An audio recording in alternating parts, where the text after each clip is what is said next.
এই 2-1 দিনের মধ্যে এই যে নির্বাচন হলো এবং পরবর্তী বাংলাদেশের ভবিষ্যৎ রাজনীতি এবং আরও অনেক কিছু নিয়ে কথা বলার জন্য আজ আমাদের সঙ্গে রয়েছেন বাংলাদেশ খেলাফত মজলিসের আমির ও হেফাজত ইসলামী বাংলাদেশের যুগ্ম মহাসচিব মাওলানা মোহাম্মদ মামুনুল হক। মাওলানা মোহাম্মদ মামুনুল হক, আপনাকে আমাদের অনুষ্ঠানে স্বাগত জানাই, শুভেচ্ছা এবং কৃতজ্ঞতা, আপনি আমাদের সময় দিয়েছেন। আমি আপনাকে নির্বাচন নিয়ে প্রশ্ন করতে চাই, যেহেতু মাত্রই নির্বাচনটা হলো। দেখা গেল যে বিএনপি নেতৃত্বাধীন জোট 200-র বেশি আসন পেয়েছে, এরকমটা মনে করা হলো, যেটাকে আসলে 11 দলীয় জোট বা 11 দলীয় জোট বা জামাতে ইসলামী নেতৃত্বাধীন যে জোট, আপনি যে জোটে ছিলেন সেই জোট আসলে মনে হয়েছিল যে খুব তীব্র প্রতিদ্বন্দ্বিতা হবে কোনো জায়গায়, সেটা আসলে হয় নাই। আমার এই প্রশ্নের আবার একটা ব্যক্তিগত আপনার কাছেও একটা প্রশ্ন রয়েছে, সেটা হচ্ছে যে ঢাকা 13 আসন, অর্থাৎ যে আসনটিতে আপনি লড়াই করেছেন, সেই আসনটা নিয়েও অনেক আগ্রহের জায়গা ছিল অনেকক্ষণ ধরে, কিন্তু শেষ পর্যন্ত দেখা গেল যে আপনি দ্বিতীয় হয়েছেন। এইটার কারণ কি বলে আপনি মনে করেন? আপনি যদি প্রথমে জোটের ক্ষেত্রে আপনাদের পরাজয় আর আপনারটাও যদি আপনি একটু বলেন। জোটের বিষয়ে সত্য কথা বলতে আমার ব্যক্তিগত আগে থেকেই প্রেডিকশনটা এরকমই ছিল যে আমাদের জোট ক্ষমতায় যাবে না, তবে আরেকটু বেশি সিট পাওয়ার একটা আশাবাদ আমার ছিল, যে শতাধিক সিট হবে, এটা ছিল প্রত্যাশা। তো সেই হিসাবে আমি মনে করি যেই পরিমাণ সিট এসেছে সেটা একেবারে মানে অনেক বেশি প্রত্যাশার চেয়ে অনেক বেশি ফারাক হয়েছে, ব্যাপারটা এমন না, তবে কিছুটা ফারাক তো আছে, আর একটু বেশি প্রত্যাশা ছিল। আর আমার কনস্টিটিউয়েন্সির বিষয়টাই হলো যে আমার এটা তো আমার কাছে যথেষ্ট প্রুফ আছে এই বিষয়টার, যে আমার এখানটায় পরিকল্পিতভাবে টার্গেটকৃতভাবে এটা ইঞ্জিনিয়ারিংয়ের শিকার হয়েছে আমি। আর না হলে আমি এখানে মোটামুটি একটা ব্যবধানে বিজয়ী হওয়ার কথা, জনগণের যে ভোট সেই ভোটের মাধ্যমে। আপনার কাছে কি মনে হয়, যদি আপনি ইঞ্জিনিয়ারিংটার কথা আপনি বলছেন, আসলে ভোট পরবর্তী সংবাদ সম্মেলন বা ভোট পরবর্তী সাংবাদিকের কাছেও আপনি এরকম কথা বলছেন, আপনার কাছে কি মনে হয় যদি ইঞ্জিনিয়ারিংটা হয়ে থাকে, বা আমি ধরে নেই যে মানে ইঞ্জিনিয়ারিং হয়েছে, তাহলে সেটা কে করলো? মানে এটা কি ডক্টর মোহাম্মদ ইউনূসের সরকার, মানে সরকারের ভিতর থেকে কেউ, সেনাবাহিনী, নাকি এইটা একটা ইঞ্জিনিয়ারিংটা বিএনপি, জামায়াত বা মানে কে করলো এটাই? আমার কাছে সুনির্দিষ্ট একটা আছে, জি, সুনির্দিষ্ট যেই প্রমাণ এবং যেই আলামতগুলো আমার কাছে আছে, ব্যক্তি আমার কাছে, অন্য কারো ভায়া বা মাধ্যমে না, আমার সরাসরি নিজের কাছে। এখানে কিছু তো যারা প্রশাসনিক কর্মকর্তা যারা এটার সাথে জড়িত ছিলেন, তাদের কিছু লোক এবং সরাসরি এখানে সেনাবাহিনীর একটা প্রত্যক্ষ সরাসরি ইনভলভমেন্ট ছিল ইঞ্জিনিয়ারিংয়ের সাথে, এবং সেইভাবেই সেনাবাহিনীর নেতৃত্বেই মূলত আমার এই আসনে ইঞ্জিনিয়ারিংটা হয়েছে। এটাকে আপনি আগে প্রেডিক্ট করতে পারছিলেন যে এরকম কিছু হবে? হ্যাঁ, সেই আশঙ্কাটা আমার আগে থেকেই ছিল, মানে কারণ আমি আগে থেকেই আমার কাছে, যেগুলো সব কথা হয়তো বলা যাবে না, এমন অনেক কথা আছে। সেনাবাহিনীর আকাঙ্ক্ষা ছিল যেন আমরা বিএনপির সাথে লড়াই করি। আমি সঙ্গত কারণে নানা হিসাব নিকাশে সেটা আমি করতে পারি নাই।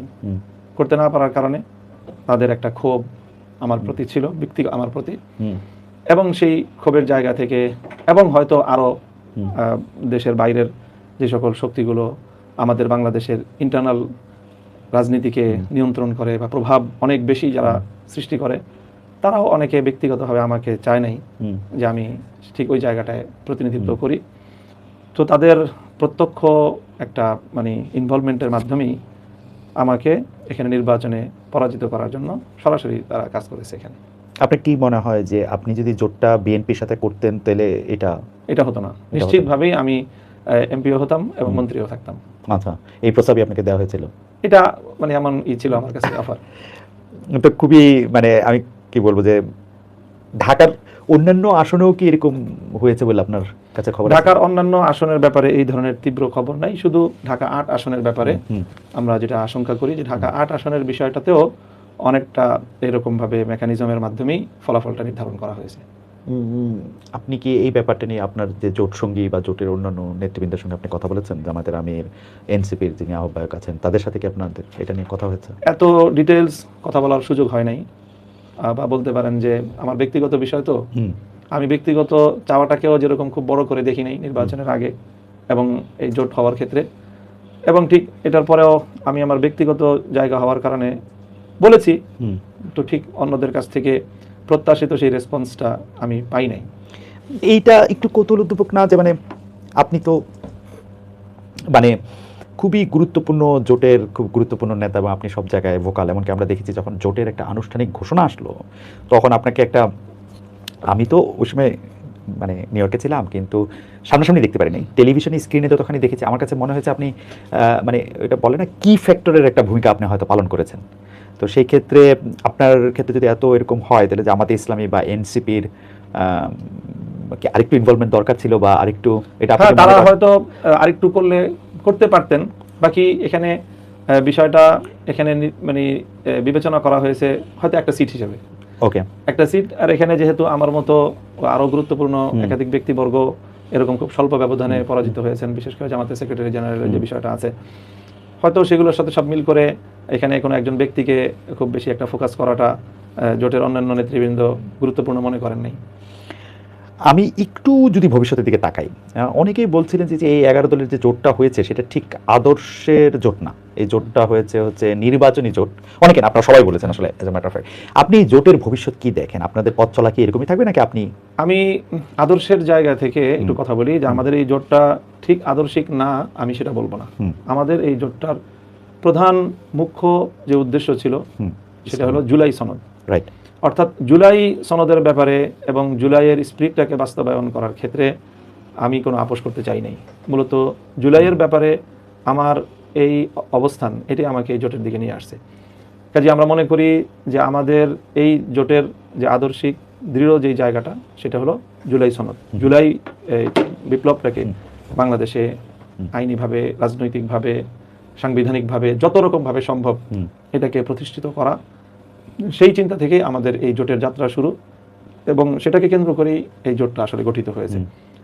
এরপরে আমাদের ধাপে ধাপে আমরা কিছু অর্জন করেছি, সবটা করতে পারি নাই। সামনে আমরা এই জুলাইকে কেন্দ্র করেই আমাদের মূলত যাত্রা। আপনার কাছে কি মনে হয় যে জুলাইতে তো মানে জুলাইয়ের পুরো আন্দোলনটাই গড়ে উঠছিল যে একটা বৈষম্য বিরোধী জায়গা থেকে, তো সেই বৈষম্য বিরোধিতার জায়গায় তো সব মানুষের সমান অধিকার থাকার কথা। আপনাদের জোটের ক্ষেত্রে একটা বড় কথা আমি এরকম শুনতে পাই যে আপনারা শুধু মানে আমি যদি বলি যে শুধু মুসলমানদের, শুধু সুন্নি মুসলমানদের, শুধু পুরুষের এবং এদের অধিকার রক্ষায় যতটা আপনারা কথা বলতেছেন বা এদের ব্যাপারে যতটা কথা বলতেছেন, এই পুরুষ বা সুন্নি মুসলমান না বা ধরেন আপনাদের রাজনৈতিক আদর্শে যারা বিশ্বাস করেন না তাদেরকে আপনারা এক চোখে দেখতেছেন না, এই ব্যাপারটা কি আসলে মানে জুলাই স্পিরিটের সাথে এটা যায়? এইটা একেবারেই কথাটা আমি গ্রহণ করতে পারলাম না। এখানে আমরা যারা ঐক্যবদ্ধ হয়েছি বাংলাদেশের রাজনৈতিক শক্তিমত্তার বিবেচনায়, সেটা হয়তো আমাদের বিভিন্ন ব্যক্তিগত বা রাজনৈতিক ফিলোসফির দিক থেকে আমরা একটা পলিসি মেনটেন করি বা একটা মতাদর্শকে আমরা অনুসরণ করি। যেরকম আমরা সুন্নি যেই ফিলোসফি সেটাকে অনুসরণ করছি, জামাতে ইসলাম তারা এক ধরনের একটা মতাদর্শকে অনুসরণ করছে। আমাদের এই দুইটা মতাদর্শের বাইরে, অর্থাৎ আমি যেটা বলি পরিষ্কার যে আমাদেরটা দেওবন্দি অথবা জামাতেরটা হলো অনেকটা মাওলানা মওদুদী সাহেবের যে কিছুটা মানে মাযহাব এবং যেটা কিছু সালাফি বা আহলে হাদিস এই সব কিছুর একটা মিশেলে একটা থট ওনারা ফলো করেন। আর এনসিপির তো এই জাতীয় বিষয়ে সুনির্দিষ্ট কোনো তাদের আইডিওলজি নাই, ধর্মীয় বিষয়ে তাদের সুনির্দিষ্ট কোনো আইডিওলজি নেই। আমাদের এই মতামতের বাইরে বাংলাদেশে ধর্মীয় দিক থেকে আরো 2-3টা আছে, জনগোষ্ঠী আছে। যেমন একটা হলো যারা বাংলাদেশে যাদেরকে আমরা সুন্নি বলি, অর্থাৎ আমাদের পরিভাষায় আমাদেরকে বেরেলভি বলি, অর্থাৎ যেরকম ওই যে যারা কিছুটা মাজার পন্থী, চট্টগ্রাম সহ বিভিন্ন এলাকায় তাদের বেশ একটা প্রাবল্য আছে। এটা হলো একটা কমিউনিটি। আরেকটা কমিউনিটি হলো যারা ব্যাপকভাবে আহলে হাদিস এবং সালাফি নামে খ্যাত, যাদের মূলত রাজনৈতিক কোনো প্ল্যাটফর্মই নাই। সুন্নদের একটা রাজনৈতিক প্ল্যাটফর্ম আছে, সেখান থেকে ওই যে তাহিরি ভাই ওনারা নির্বাচন করেছেন এবারও। আর এর বাইরে আছে খুবই খুবই স্বল্প সংখ্যক শিয়া মুসলমানও বাংলাদেশে আছে, কিছু শিয়া। তো মূলত এই যে সুন্নি বা এই যে সালাফি বা আহলে হাদিস অথবা শিয়া, তাদেরকেও কিন্তু নানাভাবে আমরা আমাদের বক্তব্যের মধ্যে তাদেরকে আমরা এটার মধ্যে অন্তর্ভুক্ত করার চেষ্টা করেছি, তাদের অধিকারগুলোর কথা বলেছি। যেমন ধর বাংলাদেশে কোনো কনস্টিটিউয়েন্সিতে আমার জানার মধ্যে সুনির্দিষ্ট শিয়া জনগোষ্ঠী নেই, কিন্তু মোহাম্মদপুরে আছে। তো আমি মোহাম্মদপুরে সেই সকল শিয়াদেরকেও তাদের ধর্মীয় অধিকার সংরক্ষণ করার, তাদের যে ধর্মীয় যেই সিগনিফিক্যান্ট যে জায়গাগুলি আছে সেগুলো আমি রক্ষা করার প্রতিশ্রুতি তাদেরকে আমি দিয়েছিলাম। তারপরে ওই যে মাজারপন্থী বা বেরেলভি যারা আছে তাদেরকেও বলেছি যে আপনারা আপনাদের যে মতাদর্শ মোতাবেক আপনারা পালন করবেন, আমরা এখানে রাজনৈতিকভাবে আপনাদের উপর কোনো আধিপত্য সৃষ্টি করব না বা বাধা দিব না। তার মানে এই সব জায়গাগুলি তো আমরা মানে বৈষম্যের ভিত্তিতে বিবেচনা করিনি। আমরা সকলের বৈষম্যহীন একটা অধিকার প্রতিষ্ঠারই কাজ করেছি। নারী অধিকারের যে বিষয়টা বললেন, সেটা তো আমরা এখানে নারী অধিকারের প্রতিষ্ঠার পদ্ধতি নিয়েই আমাদের দ্বিমত আছে, যে আসলে কোনটা অধিকার আর কোনটা অধিকার খর্ব, কোনটা সম্মান কোনটা অসম্মান। আমাদের বিবেচনা হলো নারীদের জন্য জোরপূর্বক সংরক্ষণ করা কোনো জায়গা, এটাই নারীর জন্য চরম অসম্মান। তারাও ওপেন এখানে আপনার করবে, পার্টিসিপেট করবে এবং তারা এখানে কোয়ালিফাই করবে, প্রতিযোগিতা করবে, করছে, যেটা প্রতিযোগিতার মধ্যে দিয়ে আসবে। কারো জন্য কোটা সংরক্ষণ করা প্রথমেই এটা তাকে এই করে, এটা ইঙ্গিত করে যে তুমি পিছিয়ে পড়া। মানে আপনি নারীর কোটার কথা বলছেন। আমি যদি একটা একটা করে বলি, আপনি তো শিক্ষক মানুষ, এত চমৎকার করে বলেন, আমি মুগ্ধ হয়ে শুনতেছিলাম আসলে। কিন্তু আমি যে জিনিসটার প্রতি আপনার একটু দৃষ্টি আকর্ষণ করতে চাই, সেটা হচ্ছে যে শাইখুল হাদিস মাওলানা আজিজুল হক, আপনার যে মরহুম, তো ও বাবা আছেন, তো উনারও কিন্তু যখন মানে একটা ইসলামিক শাসন ব্যবস্থা বা একটা খেলাফতের জায়গা থেকে যখন এই কথাটা বলেন, উনার আদর্শের একটা সুস্পষ্ট পার্থক্য জামাত ইসলামের সঙ্গে ছিল। এমনকি উনার স্কুলের সাথে আপনি বলছেন কিছুটা মাওলানা রাজ্জাক বিন ইউসুফেরও আসলে অনেকগুলি বিষয়ে মতান্তর ছিল। আপনি হেফাজতে ইসলামের যুগ্ম মহাসচিব, আমি এই প্রশ্নটা আপনাকে আগেও করছি। হেফাজতে ইসলামের যিনি আমির আছেন, অনেক বয়স্ক মুরব্বী মাওলানা বাবু নগরী সাহেব, উনিও একটা একদম, উনারটা তো একদম সাংঘাতিক স্পষ্ট যে ওটা উনি বলতেছেন। এখন এই যে মত পার্থক্যের জায়গাগুলি তো এত স্ট্রং, এই জায়গাগুলিতে আপনার কি মনে হয় যে এই প্রবলেমগুলি আগে, আমি এটা প্রবলেম বলবো না, মানে এই বিভিন্ন মতগুলি আগে ডিল করা দরকার না? যদি বাই চান্স, আমি এটা বাই চান্স বলতেছি, এখন যেহেতু ঘটনাটা এরকম ঘটে নাই, আপনারা যদি ক্ষমতায় আসতেন তাহলে আপনারা কিভাবে রাষ্ট্র পরিচালনা করবেন, ওইটার কি আসলে কোনো একটা ঐকমত্য কি ছিল নাকি আপনারা একটা কারণ আপনি যেহেতু নিজেই বলছেন যে আপনি 100 এদিক ওদিক সিটি আপনি আসলে প্রেডিক্ট করছিলেন, তার বেশি না, কিন্তু যদি এটা হয়ে যেত, হইতে পারতো না একটা 151 হইলে, সেইটা কি একটু মানে আপনি একটু ব্যাখ্যা করবেন কিনা? আর একটা ছোট্ট করে আপনি অবৈধ একটা লেজ একটু সংযুক্ত করি, আপনি একটু যারা মুসলমানই না বা এই ধর্মের অন্তর্গতই না, তাদের ব্যাপারটাও যদি একটু বলেন। আর নারীদের ক্ষেত্রে আমি সহশিক্ষা, তারপর হচ্ছে তার ফ্রিডম অফ চয়েস আছে কিনা, যে সে কি ধরনের পোশাক পরবে, সে কি ধরনের সাজগোজ করবে, এইটা আসলে আপনাদের যে রাষ্ট্র আপনারা পরিচালনা করবেন, ওইটা কিভাবে বলবেন, এইটা যদি একটু আপনি একসাথে বলেন আর কি। এখানে প্রথম কথা হলো ইসলামের অন্তর্গত আবার যে সকল বিভিন্ন সাব গ্রুপের মধ্যকার পারস্পরিক মত ভিন্নতার যে জায়গাগুলো, সেই জায়গাগুলো যদি আমরা ক্ষমতায় যদি চলে যেতাম তাহলে কিভাবে ডিল করতাম।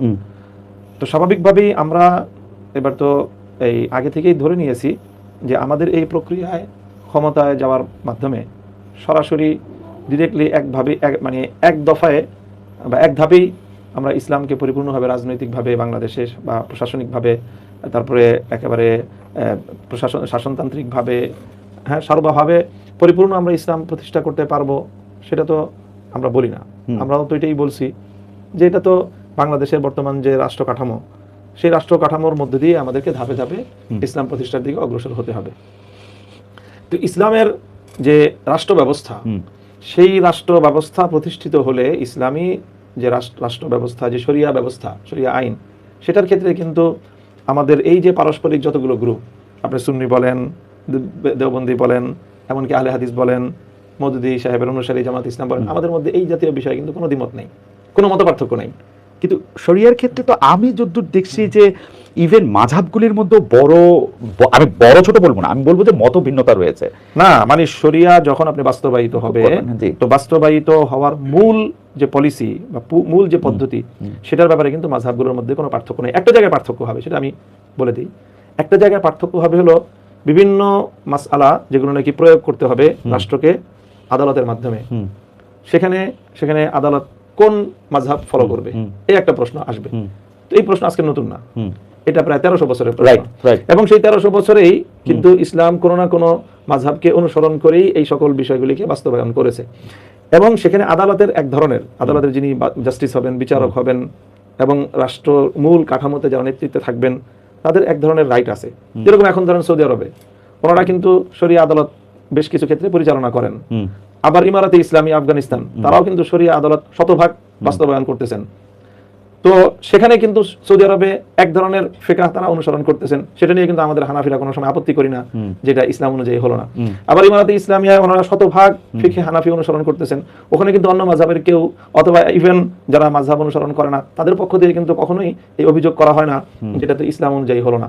কারণ ইসলামের মধ্যে আমরা সকলেই এই কথাগুলো মানি যে এই জায়গাগুলোতে যদি আদালত যে কোনো একটা মাযহাবকে বা যে কোনো একটা থটকে তারা প্রমাণের ভিত্তিতে অনুসরণ করে আদালত যখন একটা সিদ্ধান্ত দিবে তখন ওইটা সকলের কাছেই গ্রহণযোগ্য হয়ে যায়। আমি এই প্রশ্নটা একটু তাহলে অন্যভাবে করি যে মাওলানা মামুনুল, আমি ধরে নেই যে আপনার রাষ্ট্র পরিচালনা করতেছেন, তো মাওলানা মামুনুল হকের পক্ষে কি জামায়াতে ইসলামীর নির্ধারিত শাসন ব্যবস্থা পুরোপুরি মেনে নেওয়া সম্ভব ছিল? মানে এটা কোনো একটা আলোচনার মাধ্যমে সিদ্ধান্ত হতো, আচ্ছা, এবং অবশ্যই সেই আলোচনার মাধ্যমে তাদের মধ্যে ইসলামিক স্কলাররা আছেন, আমাদের মধ্যে ইসলামিক স্কলাররা আছে, আমরা বসে এটা একেবারে নির্ধারণ করতাম যে আসলে এই বিষয়ে রাষ্ট্রীয় পলিসির ক্ষেত্রে আমরা কোনটা ফলো করব। আচ্ছা, আমরা একটু মুভ ফরওয়ার্ড করি যে যদি আপনি যারা বাংলাদেশের সংখ্যালঘু আছেন, নারী আছেন, তাদের ব্যাপারে মানে তারা কি একটা দ্বিতীয় শ্রেণীর মানে যারা মুসলমান নন তাদের মধ্যে এরকম একটা আশঙ্কা থাকে যে আপনারা যদি ক্ষমতায় আসেন তাহলে তারা দ্বিতীয় শ্রেণীর নাগরিকে পরিণত হবেন কিনা? কেন, তারা দ্বিতীয় শ্রেণীর নাগরিক হওয়ার তো কিছু নেই। এখানে ইসলাম প্রদত্ত তাদের যে অধিকার, অনেক জায়গায় তাদেরকে অগ্রাধিকার প্রদান করা হয়েছে, অনেক জায়গায় সমান অধিকার প্রদান করা হয়েছে, কোথাও কোথাও পার্থক্য করা হয়েছে। যেরকম ইসলামে যারা মুসলমান তারা রাষ্ট্রকে জাকাত পে করবে, অমুসলিম তো জাকাত দিবে না। তো জাকাত একটা রেভিনিউ কালেকশনের বড় একটা। জাকাত কি রাষ্ট্রকে দেয়? জাকাত তো রাষ্ট্রকে দেয় না, রাষ্ট্রের জাকাত তো মানে আমি যদি কোনো রাষ্ট্রে নাও অবস্থান করি তারপরেও তো কিন্তু যখনই ইসলামী রাষ্ট্র হবে, ইসলামী রাষ্ট্রের অন্যতম একটা কাজ হলো জাকাত কালেকশন করা। কিন্তু মানে আমি এটা একটু বোঝার জন্য আর কি, জাকাত তো ধরেন আমি বাংলাদেশ ইসলামিক রাষ্ট্র না, আমারও মানে আমি যদি মুসলমান হই ঠিক আছে, আবার আমেরিকাতেও তো আমার জাকাত এটা ব্যক্তির উপর ফরজ হয়, রাইট, কিন্তু এটার ব্যবস্থাপনা করাটা ইসলামী রাষ্ট্রের দায়িত্ব। ওকে, যখন আল্লাহ রাসূল সাল্লাল্লাহু আলাইহি ওয়াসাল্লাম এই করতে, এটা কি মাস্ট যে মানে এটা বাংলাদেশ ইসলামিক রাষ্ট্র হলে আমি জাকাতটা সরকারি জাকাত ফান্ডে দিব, এটা কি মাস্ট? মানে সরকার এই বিষয়ে মানে আমার কি এটাতে ফ্রিডম অফ থাকবে না যে আমি জাকাতটা অন্য কাউরে দিব কিনা? যখনই খেলাফত প্রতিষ্ঠিত হবে বা ইসলাম পরিপূর্ণভাবে অনুসরণ হবে, মানে এটা নাকি বাস্তবায়িত হবে, তখন সেখানে রাষ্ট্র যেইভাবে নির্ধারণ করে দিবে সেইভাবেই দিতে হবে, এবং যতটুকু বলবে রাষ্ট্রীয় ফান্ডে দিতে একজন ব্যক্তিকে ততটুকু রাষ্ট্রীয় ফান্ডেই তাকে দিতে হবে। আচ্ছা, হ্যাঁ, আর যদি রাষ্ট্র যদি বলে যে না আমরা এই দায়িত্বটা এভাবে নিচ্ছি না, আপনারা যার যার মতো করে জাকাত দিয়ে দেন, সেটাও রাষ্ট্র সেই সুযোগ রাখতে পারে। ও মুসলিমদের ক্ষেত্রে যেহেতু তারা জাকাত দিবে না, জাকাত দিবে না, তারা জিজিয়া দিবে, এবং রাষ্ট্রীয় যে খরচের যে এটা রেভিনিউ কালেকশনের মধ্যে জাকাত যেরকম একটা ফান্ড, ঠিক এরকম জিজিয়া আরেকটা সোর্স। জিজিয়া ওকে একটু লেসার সিটিজেন করে না, মানে যে মুসলমান মানে না তাকে একটু কম সিটিজেন করে যায় না? মানে কম সিটিজেন করে না, সেটা হলো বিশ্বাসের জায়গা থেকে এটা প্রমাণ করে যে সে আল্লাহর দেওয়া বিধানটাকে, মানে আল্লাহকে বিশ্বাস, আল্লাহর ধর্মকে সে বিশ্বাস করতেছে না। এটার শুধু একটা লক্ষণ এটা, যে তুমি যেহেতু আল্লাহকে বিশ্বাস করছো না, আল্লাহর ধর্মকে, আল্লাহর দেওয়া বিধানকে তুমি মানছো না, কাজেই তুমি জাকাত দিতে পারছো না, এই জন্য তুমি জিজিয়া দিবা। এটা কি একটু শাস্তিমূলক, একটু পিউনিটিভ?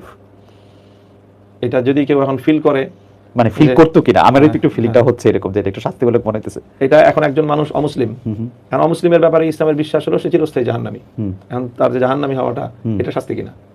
ও মানে সেটা তো হচ্ছে। আচ্ছা, আমরা থিওলজির এই জায়গা থেকে আগাই। আমি যদি একটু নারীদের কথা বলি, যে নারীদের এই ফ্রিডম অফ চয়েস থাকবে না, তারা পরনের কাপড় কিরকম পরবে বা তারা কিরকম বেশভূষার মধ্যে থাকবে, এইটাতে আপনাদের এটা? আমাদের না, আমি তো বলছি প্রথমেই যে আমরা যখন এটাকে ইসলামী রাষ্ট্র ঘোষণা করি, যদি কোনোদিন করি, তখন এই সকল বিষয়গুলি প্রশ্ন আসবে। আমরা প্রচলিত যে পদ্ধতির মধ্য দিয়ে আমরা কার্যক্রম পরিচালনা করছি, আমরা মনে করি ধাপে ধাপে মানুষ যখন ইসলামকে সর্বান্তকরণে মানার জন্য প্রস্তুত হবে, সেরকম একটা পরিবেশে গিয়েই আসলে পরিপূর্ণ ইসলাম বাস্তবায়িত হবে। এর আগ পর্যন্ত এখানে গণতান্ত্রিক পদ্ধতিতে যখন আমরা ক্ষমতা গ্রহণ করব, তো আমরা প্রতিশ্রুতি দিয়েছি এইবারও যে আমরা গণতান্ত্রিক পদ্ধতিতে রাষ্ট্র পরিচালনা করব। তো যখন এই পদ্ধতিতে রাষ্ট্র পরিচালনা করতে হবে, তখন আমাদেরকে এই ফ্রিডম অফ চয়েস রাখতে হবে। ওকে, আপনি কি এইটা মনে করেন যে ইসলামী শাসনতন্ত্র আন্দোলন অর্থাৎ চরমনাইয়ের পীর সাহেবদের সঙ্গে যে আপনাদের জোটটা হলো না, এটা আপনাদের নির্বাচনে একটা প্রভাব রাখছে? বা মানে চরমনাই কিছুটা তো প্রভাব রেখেছে। আমি শুরুতেও বলেছিলাম যে খুব বেশি প্রভাব রাখে নাই। আসলে চরমনাই পীর সাহেব বাংলাদেশের রাজনীতিতে ওনার যে অবস্থানটা আছে এবং ওনার যেই পরিমাণ সমর্থক এবং ভোটার আছে, এই যে ভোটটা হয়ে গেল, সেই ভোটে আপনি ওনার কাস্টিং ভোটের যে পার্সেন্টেজটা দেখবেন, সেটা আমার সেই প্রেডিকশনটাই বাস্তবায়িত হয়েছে যে ওনার ভোটাররা সবাই ওনাকে ভোট দেয়নি। ভোটটা না দেওয়ার কারণ এটাই যে এবার বাংলাদেশের ব্যাপক মানে অডিয়েন্স, যারা ওভারঅল যারা রাষ্ট্র ব্যবস্থায় ইসলামকে দেখতে চায় বা ইসলামপন্থীদেরকে দেখতে চায়, তারা খুব তীব্রভাবে আকাঙ্ক্ষা করছিল যে ইসলামপন্থীরা এক বাক্সে আসুক। তো যেহেতু উনি এক বাক্সে থাকতে পারেন নাই, যে কোনো কারণেই হোক, এই জন্য ওনার রিয়েল ভোটটা উনি পান নাই। তাদের অনেক ভোট সুইং করে উনি থাকতে পারেন না কেন? উনি অনেক বেশি আসন চাইতেছিলেন আপনাদের কাছে। শুধু আমাদের কাছে চাওয়ার বিষয় না, এটা আসলে মূলত এখানে আমাদের কৌশলগত বেশ কিছু